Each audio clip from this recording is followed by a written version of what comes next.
আর সেরকম ছেলে আছে? ছেলে থাকবে না কেন? ওর থেকে কত ভালো ছেলে আছে। সমস্যা তো হচ্ছে আপনার সৎ মেয়ের লেগে। পাড়াতে অনেক লোক বিয়ে ভেঙে দিছে, বলছে বড় মেয়েকে রেখে ছোট মেয়ের বিয়ে দিছে। তাকে না আপনাকে বড় মেয়েটার বিয়ে দেন। ওর বিয়ে দেবো কি করে?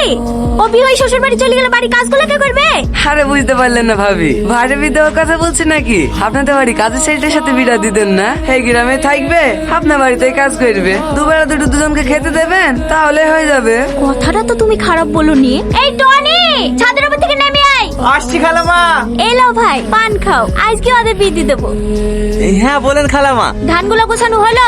হ্যাঁ খালামা হয়ে গেছে, আর 2 বস্তা মতন হবে। ঠিক আছে, ও পরে করিস, যা পাঞ্জাবি পরে আইগা। কেন খালামা? আমার মেয়ের সাথে তোর বিয়ে দেবো।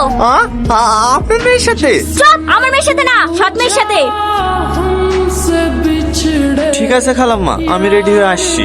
এই লাও, খাবারটা খেয়ে লাও। আমি জানি আমার সাথে বিয়ে হয়েছে বলি তুই মন খারাপ করে কিচ্ছু খাওনি। আমি বুঝতে পেরেছি তোমার আমাকে একটুও পছন্দ না, কিন্তু আমি যদি বিয়েটা না করতাম তাহলে হয়তো আমার থেকে কোনো খারাপ ছেলের সঙ্গে তোমার বিয়ে দিয়ে দিত। আমি শুধু তোমার কথা ভেবেই এই বিয়েটা করেছি। এই শুই পড়ো, ভয় পেও না। আমি কোনোদিনও স্বামীর অধিকার নিয়ে তোমার সামনে এসে দাঁড়াবো না, এইটুকু বিশ্বাস করতে পারো।